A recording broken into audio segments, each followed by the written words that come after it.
أعوذ بالله من الشيطان الرجيم. فمن خاف من موص جنفا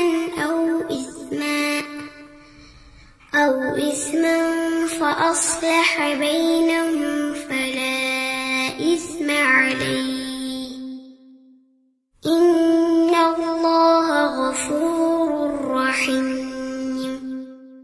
يا أيها الذين آمنوا كتب عليكم الصيام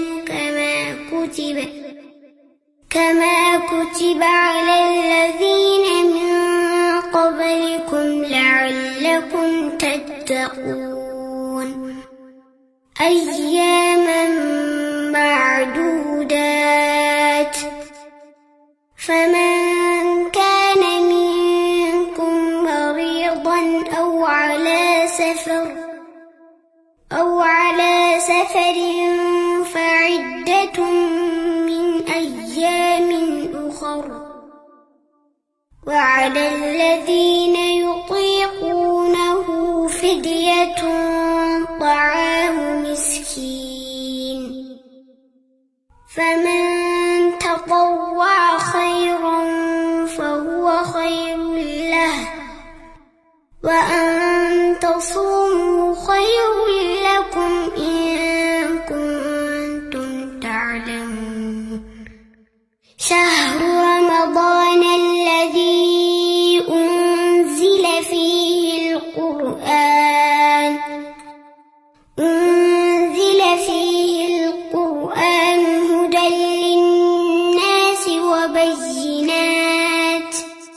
هدى للناس وبينات من الهدى والفرقان، فمن شهد منكم الشهر فليصمه، ومن كان مريضا أو على سفر فعدة من أيام أخر، يريد الله بكم اليسر ولا يريد بكم العسر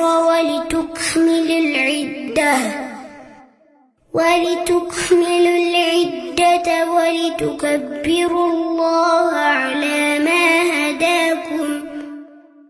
على ما هداكم ولعلكم تشكرون.